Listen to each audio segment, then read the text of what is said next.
Thanks, Mike. I wasn't around that time as well. Well, with me now in the studio, I have Sabrina Schaeffer. She is a Republican strategist, and Richard Fowler, who's a Democratic strategist. Sabrina, ladies first. What do you make of the race so far?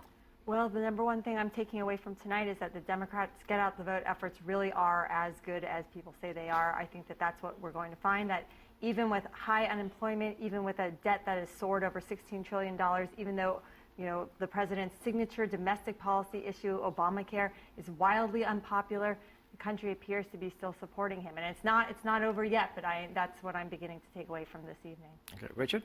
Well, I think she's right. Sabrina's right on some of these points, but at the same time, I think the other thing that we're beginning to see is that the places where Mitt Romney campaigned the most, he's losing those places, like in Ohio, the counties that he hit the most, he's losing them, meaning that all along we've talked about Romney having this identity crisis, and the polls are starting to reflect that. I think one interesting poll people can pay attention to at home that reflects that is what's happening in the state of Virginia. In Virginia, Allen is up, and Obama is up at the same time, meaning that people identify more with Allen than they do with Mitt Romney.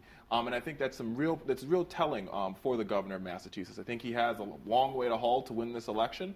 I won't call it for the president yet, but I think looking at the numbers, looking at what's happening in some key counties, key counties around the country, we'll see. Well, interesting point you raised there. I mean, the fact that the vote in Virginia has been split.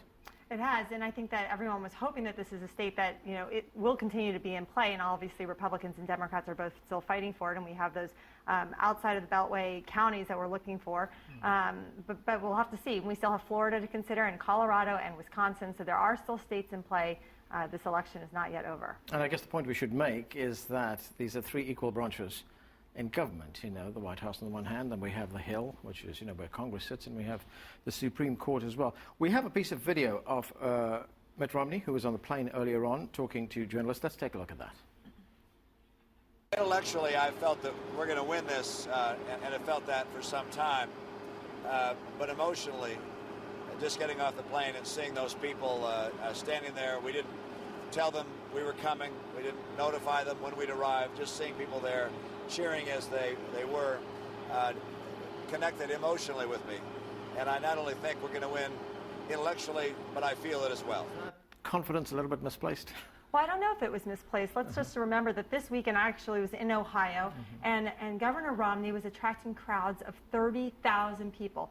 Similarly, or I should say dissimilarly, the president had to bring out over 40 celebrities to get much, much, much smaller crowds. So I think all of this, there is a lot of enthusiasm. There is a big desire for a change in the direction of this country. And we're still going to have to see how, if Governor Romney is able to squeak it out in some of these key states like Ohio. And I think the distinction here, Sabrina, and I disagree with you here, is because I think what we saw from the president's camp was they weren't planning on doing any rallies today at all because they understood that they wanted to focus on their ground operation.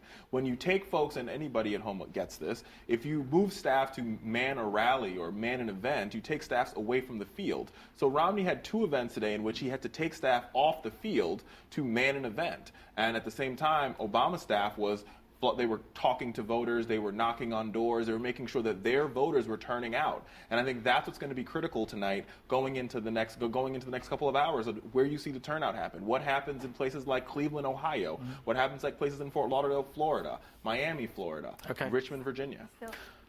Okay, Richard, Sabrina, we're going to have to leave it there for now, but I'm sure we'll be talking a lot more because there's a lot more to happen in this election as the hours unfold tonight. And in the studio with me, still have Sabrina Schaeffer, Republican strategist, and Richard Fowler, who's the Democrat strategist. First, Sabrina, your response, your reaction. Well, it's a disappointing evening for the Republicans, but absolutely now the goal is going to have to be to move forward because we still have a soaring debt, we still have high unemployment, we still have entitlement programs that are falling apart, we still have a healthcare system that is wildly unpopular and needs to be repealed and replaced.